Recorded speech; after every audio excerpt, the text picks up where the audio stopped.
Bonjour à tous, bienvenue dans ce boost matinal. Nous allons parler de l'activité aujourd'hui.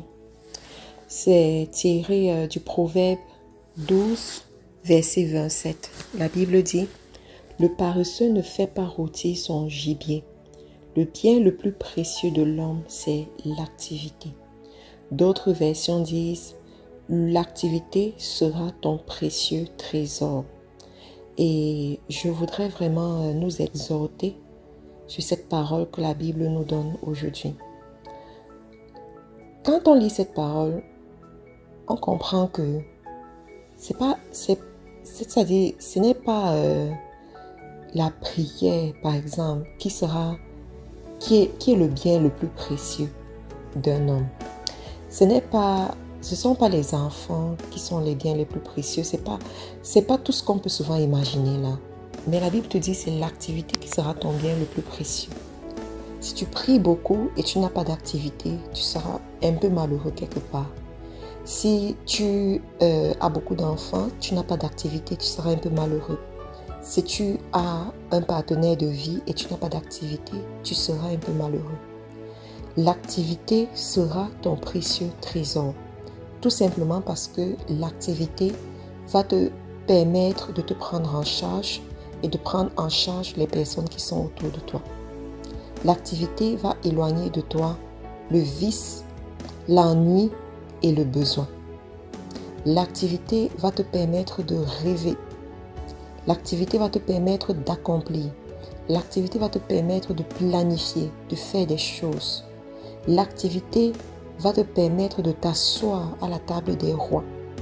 La Bible dit, regarde un homme habile dans son ouvrage. Il ne s'assoit pas avec les insensés, mais avec les rois. Mais il est habile dans son ouvrage. Ça veut dire qu'il est habile dans son activité. Je veux te dire aujourd'hui, c'est bien de beaucoup prier. C'est bien d'être à l'église tout le temps. Mais c'est aussi bien d'avoir une activité. Ne fais pas partie de ces chrétiens qui se réfugient dans la prière pour ne pas avoir d'activité ou bien pour mal faire leurs activités. Ne fais pas partie de ces chrétiens qui disent c'est Dieu qui donne l'activité. C'est faux. C'est à toi d'aller chercher ton activité. C'est à toi de développer ton activité. Dieu a déjà donné des talents, du potentiel. Mais si tu ne t'assois pas pour développer ce potentiel, ça ne marchera pas. Et je dis toujours que dans un groupe, quand tu es dans un groupe de personnes, dans une société, il est important pour toi de te démarquer à travers ton activité. Autrement, tu seras frustré. Et dans la société, les personnes qui sont frustrées sont des personnes qui sont dangereuses. Tout simplement pourquoi? Parce que de la frustration va naître la jalousie. De la jalousie va naître des mauvaises pensées. Des mauvaises pensées qui peuvent aller jusqu'aux actes. Parce que les autres dans la société ou dans le groupe sont là, ils se battent. Ils font des choses, ils initient des choses, ils développent des activités. Mais toi, tu es là, tu ne fais rien. La seule raison qui peut faire en sorte que tu ne développes pas une activité, c'est quand tu es dans une situation de maladie extrême qui t'empêche de faire des choses. Mais ce qui est dommage, c'est que nous avons remarqué dans les sociétés occidentales, en Europe, en Amérique du Nord, où il y a ce qu'on appelle les allocations familiales. Il y a même certains chrétiens qui se disent chrétiens, qui vont jusqu'à mentir à l'État, qui sont malades, pour avoir des allocations et ne pas travailler. Vous savez, c'est une honte. Ça dépasse le niveau de péché, ça arrive au niveau de honte. C'est une honte d'être bien portant ou de ne pas avoir un problème si alarmant, mais d'aller quand même dire à l'État que tu es tellement malade que tu ne peux pas travailler pour bénéficier des miettes.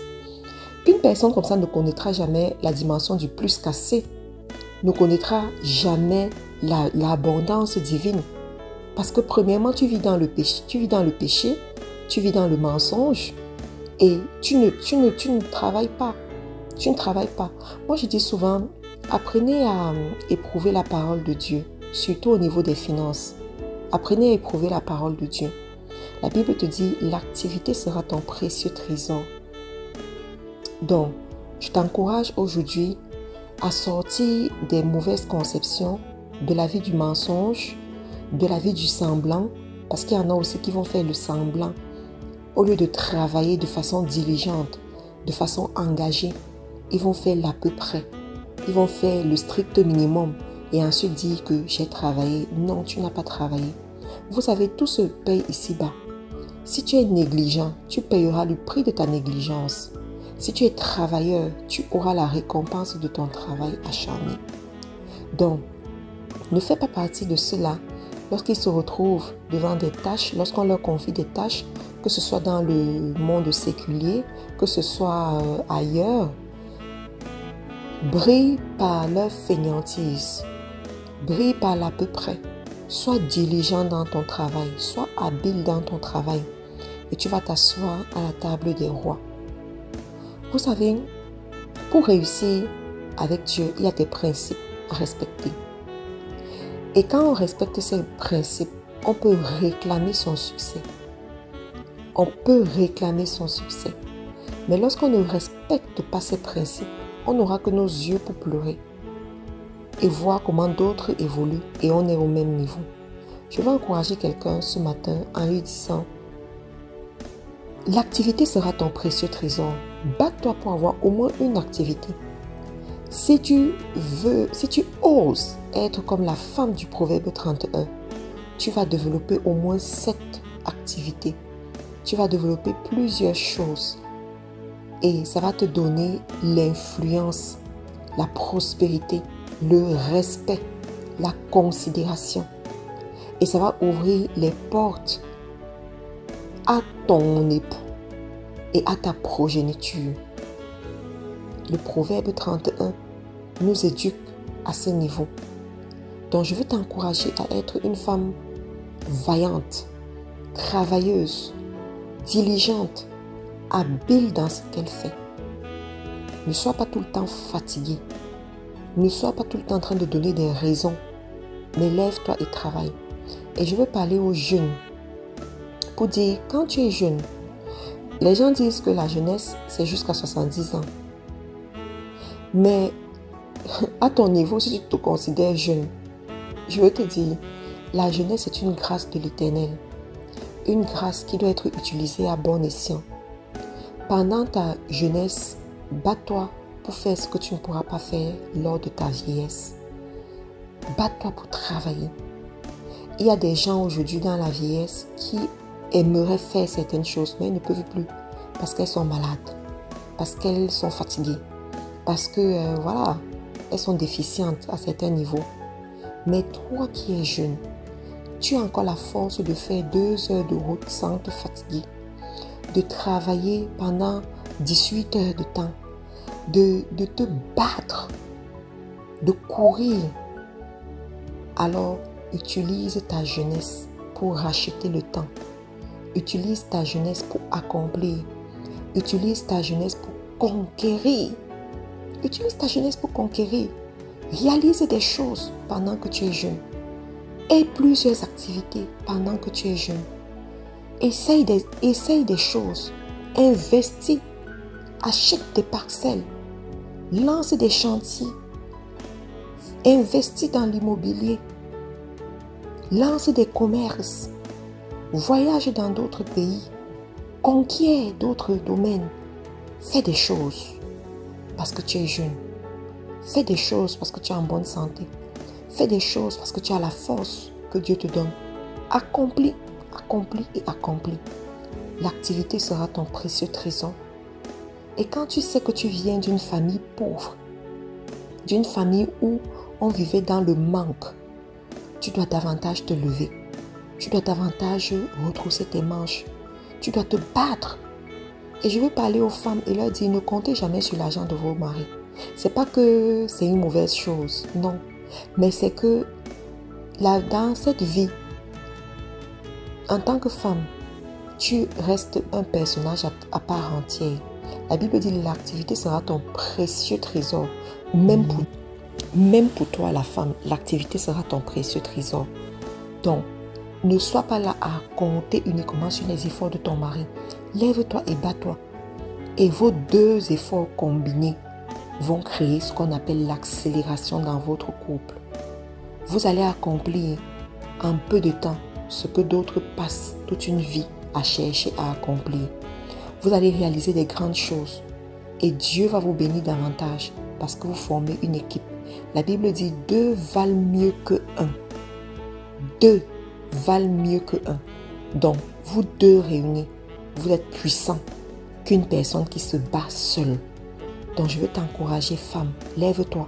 Sache utiliser l'aide. Tu vas me dire que tu as beaucoup d'enfants. C'est compliqué, c'est difficile. Mais si tu peux avoir de l'aide, utilise l'aide. Ta jeunesse est plus importante. Ta force d'aujourd'hui est plus importante pour conquérir, pour accomplir, que de te concentrer uniquement sur une seule chose et dire, alors que tu peux avoir de l'aide. Utilise de l'aide pour avancer. Va chercher de l'aide, c'est autorisé. Va chercher de l'aide, mais accomplis des choses. Aie une activité, réalise des choses. Sors de la maison, rencontre d'autres personnes, sois édifié par d'autres personnes. Côtoie les femmes qui se battent, côtoie des femmes qui cherchent Dieu, mais qui ont des activités, qui sont épanouies dans leur mariage, épanouies dans leurs activités, épanouies dans le service de l'Éternel. Elles vont t'inspirer. C'est la raison pour laquelle tu dois être à la conférence. Tu dois être à la conférence. Tu dois venir t'asseoir pendant les 3 jours de conférence. Être immergé dans cette ambiance-là. Ça va te booster. Il y a plusieurs femmes qui sont dans F2 aujourd'hui, chefs d'entreprise, alors qu'au départ, elles ne pouvaient même pas imaginer qu'elles peuvent créer des entreprises un jour. Mais en côtoyant une qualité de connexion divine, ça a brisé ces mauvaises conceptions dans leur tête. Donc, toi aussi, là où tu es, tu peux te lever, tu peux faire des choses. La Bible dit, l'activité sera ton précieux trésor. L'activité sera ton précieux trésor. Et quand tu es une femme et que tu rencontres un homme qui ne veut pas que tu sois active, que tu aies une activité, ce n'est pas une bonne chose. Ça n'a jamais été une bonne chose. Tu dois avoir une activité, même si c'est à partir de la maison.